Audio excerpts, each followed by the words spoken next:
Renz Abando mga bro, makakasama na sa Gilas Pilipinas practice at Thunder's lineup gugulatin ang mundo. Yan mga bro, pagkatapos mong i-like ang ating video, mag-subscribe na rin kung bago ka pa lang sa ating channel at i-click ang notification bell para lagi kang updated sa ating mga sports balita.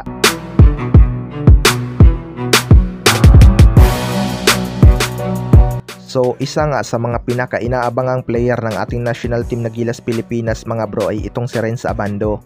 Hindi nga ito present sa unang araw ng Gilas practice kahit may mga lumalabas na balita na pinayagan ito ng KBL na mag-commit sa Gilas Pilipinas para sa Asian Games.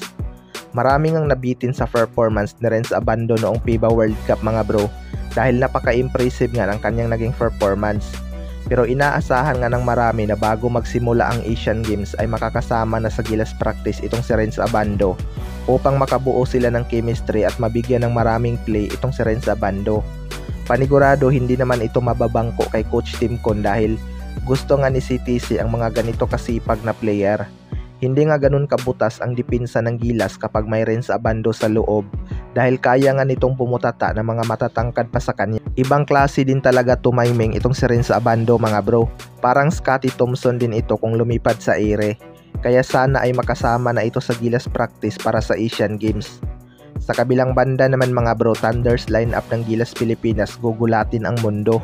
Biglaan na nga lang talaga itong paghawak ni CTC sa Gilas Pilipinas mga bro dahil sa hindi magandang resulta ni Chot Reyes noong FIBA World Cup. Wala na ngang panahon itong si Coach Tim Con na kumuha ng mga batang player dahil nagmamadali na nga sila sa kanilang ensayo. Kaya kapansin-pansin talaga sa lineup ng Gilas Pilipinas ngayon mga bro na may mga edad na talaga ang mga kinukuha ni Coach Tim Con. Marami ngang nagsasabi na baka madihado tayo sa takbuhan at mahirapan ang ating mga pambato dahil bumabagal na daw ang mga ito. Well, alam naman siguro ni Coach Tim Con ang kanyang ginagawa mga bro.